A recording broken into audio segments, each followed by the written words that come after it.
Assalamualaikum warahmatullahi wabarakatuh.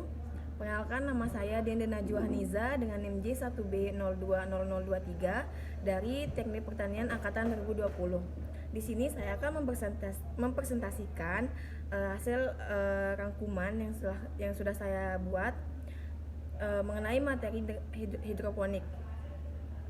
Dalam catatan sejarah, cara bertanam hidroponik sudah ada sejak ribuan tahun yang lalu, kurang lebih 2600 tahun yang lalu. Dan hidroponik merupakan suatu teknik kuno. Tanam gantung atau hanging gardens Babylon adalah salah satu dari 7 keajaiban dunia. Tanaman ini merupakan pengaplikasian yang pertama dari teknik hidroponik yang tercatat dalam sejarah. Informasi lain menyebutkan bahwa pertanian hidroponik mulai dengan adanya kegiatan membudidayakan tanaman darat tanpa tanah yang ditulis pada buku Silva Silvarum oleh Francis Bacon yang dibuat pada tahun 1627. Penelitian ini yang mendukung sistem hidroponik terus dilakukan. Pada tahun 1699, John Woodward melakukan percobaan penanaman spermin dengan menggunakan media air. Hidroponik mulai masuk ke Indonesia sekitar tahun 1970-an. Pengembangan tanaman sayuran dengan menggunakan budidaya hidroponik pertama kali dilakukan oleh Bob Sadino pada tahun 1982 pada lahan seluas 2,5 hektar. Pengembangan sistem hidroponik di Indonesia dilatar belakangi persoalan masyarakat yang ingin mengembangkan pertanian khususnya tanaman hortikultura meliputi tanaman sayuran, buah-buahan, tanaman hias, dan biofarmaka. Hidroponik juga dikenal sebagai soilless culture atau budidaya tanaman tanpa tanah. Jadi hidroponik berarti budidaya tanaman yang memanfaatkan air tanpa menggunakan tanah sebagai media tanam. Adapun keuntungan dari hidroponik yaitu yang pertama, produksi tanaman lebih tinggi dibandingkan menggunakan tanah. Yang kedua, lebih terjamin kebebasan tanaman dari hama dan penyakit. Yang ketiga, tanaman tumbuh lebih cepat dan pemakaian air dan pupuk lebih hemat. Yang keempat, bila ada tanaman yang mati, bisa diganti dengan tanaman yang baru dengan lebih mudah.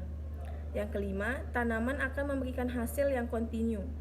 Dan yang keenam yaitu metode kerja yang sudah distandarisasi lebih memudahkan pekerja dan tidak membutuhkan tenaga kasar. Selanjutnya itu kekurangan dari hidroponik. Yang pertama, aplikasi pada skala komersial membutuhkan pengetahuan serta pemahaman yang baik tentang prinsip-prinsip fisiologi tanaman dan kimia organik. Yang kedua, butuh biaya dan investasi yang tinggi pada skala komersil. Yang ketiga, butuh perawatan yang intensif terhadap peralatan. Yang keempat, dapat mengelola tanaman selama pertumbuhan atau pemberian nutrisi. Yang kelima, ketersediaan air harus konstan. Dan yang keenam yaitu adanya limbah dari substrat yang tidak dapat didaur ulang. Adapun konsep hidroponik yang terus berevolusi waktu demi waktu. Ada 3 konsep hidroponik, yaitu yang pertama, hidroponik murni yang meliputi penggunaan sistem pengikatan untuk menjaga tanaman tetap berdiri. Yang kedua yaitu hidroponik dengan metode paling umum yang banyak digunakan dalam teknik hidroponik, yaitu menggunakan zat padat berpori atau batu, kerikil, dan material non-organik lainnya. Dan yang ketiga yaitu hidroponik dalam arti luas, merupakan gabungan kedua teknik yang sebelumnya di mana siklus vegetatif tanaman tidak menggunakan tanah. Selanjutnya, adapun rancangan penelitian yang dapat diciptakan dari materi hidroponik ini yaitu penerapan digital image processing untuk mengukur pertumbuhan tanaman pakcoy pada budidaya tanaman hidroponik dalam kondisi indoor. Yang dimana dalam rancangan ini pertanian hidroponik indoor turut berkontribusi dalam pertumbuhan ekonomi Indonesia. Namun, hasil penelitian yang kurang pengawasan mengakibatkan gagal panen.